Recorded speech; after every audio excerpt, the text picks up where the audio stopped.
Good day guys, welcome to HRM Hydroponic. At ang himuon naton subong ay magtanom kita litos. Kay gamahal subong ang litos sa merkado.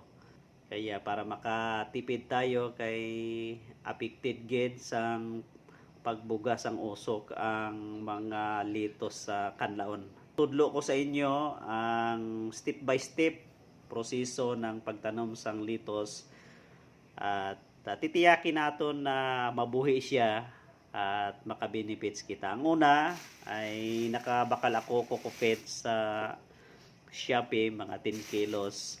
At ang himuon naton pabukalan taanay ini mga 10 to 15 minutes. At pagkatapos pabugnaw naton, palamigin natin. Pagkatapos ay pwede na nating ilagay sa styro cup. At ang gagamitin natin ngayon na method, yung stagnant water, tuna box. May ara ako tuna box dira. At amo na ang himuon naton nga pagguro sa aton nga litos. Ang method niya ay kratke. Ipakita ko sa inyo man kung paano ini kinahimo. Good nga makabulig man sa iban nga luyag man nga magtanom sang litos. Karon magpabukal kita sang kukupit sa kaldero. Kaya rin ang kaldero at mga 10 to 15 minutes ang pagpakulo natin, pagpabukal sini. Tapos pabugnaw naton. At itudlo ko sa inyo ang proseso sa pagpunla, pagtanom sa binhi sang litos. Itong gagamitin natin na 12 pieces na styro cup. Kung bibili kayo ng styro cup sa palengke, ito ay wala pang butas. Kayo na ang bubutas nito. At ang gagamitin nyo, ito yung soldering iron. Yan, ang gagawin ninyo ay ito lang. Yan, initin. Ito ay lagyan nyo ng cutting sa gilid. Mga 6, 5 na cut. Pagkatapos ay butasan nyo, buhuan nyo dire sa dalom para may oxygen ang root ng litos habang lumalaki siya. Kaya napalamig na natin ang kukupit. Ito na yan siya. Ang himuon natin ay pipigaan natin yan. Ang pagpiga nito ay yan, ubusin natin yung tubig niya. Yan, ganyan. Tapos ilagay natin dito sa styro box na maliit. Yan. Okay. Natin 10 to 15 minutes ang pagpabukal. Tapos ato nang gaon, pigain siya, mawala yung tubig na tuyo. Pagkatapos ay pwede na natin ibutang na sa styro cup. Ganun lang, napigaan na natin. Tapos butangan na natin kukupit ang styro cup. Mga lampas lang siya sa tunga. Kalahati, lampas siya ng kunti ng kalahati. Pang ganito siya. Ayan, ganun lang siya.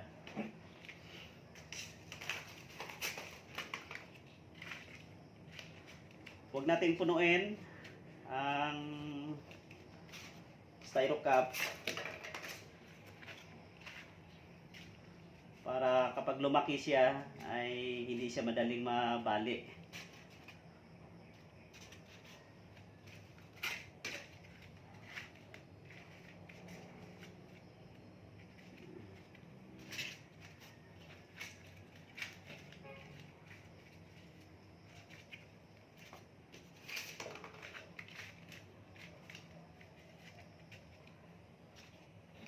Butangan na natin 12 pieces na kukupit, yung styro cup. Ang himuon natin, butasan lang natin ng konti sa gitna, sa tunga niya, gamay lang nga buho.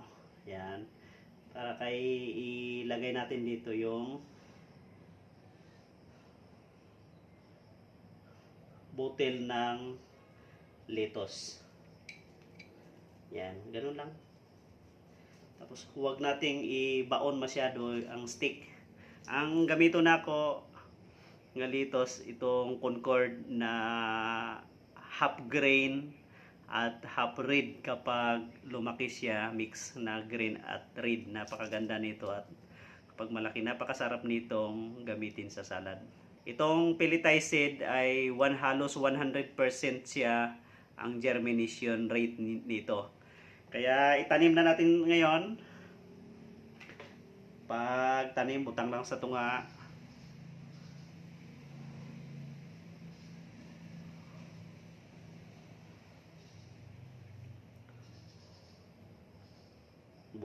Ibutang lang siya sa buho, sa butas niya. Nabuuan na to isang stick.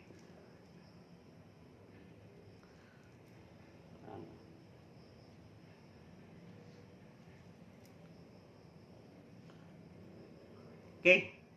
Muna natin subong ay i-post natin ng jutay sa kuan. Hindi lang gid siya tama ka baon para dali siya mag-germinate. During 24 hours, buwasang gabi o hapon, lantaw naton kung nag-germinate na siya, kung pila ka bilog ang na-germinate sini sa pelletized.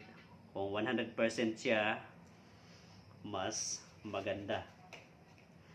Pagkatapos, himuon naton subong, sprayhan naton.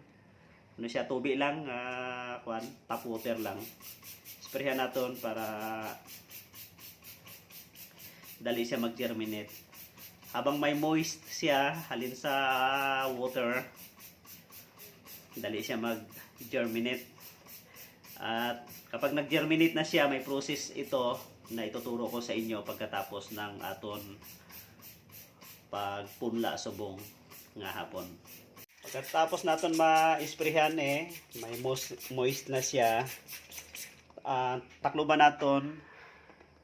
Biskan ano nga taklob, ang importante hindi makatagos ang light niya dito sa sulod para madali siya ma-germinate. At hulaton nato mga 24 hours, tapos tingnan natin kung nag-germinate na siya. Pagkatapos ituturo ko sa inyo ang susunod na proseso na dapat gawin.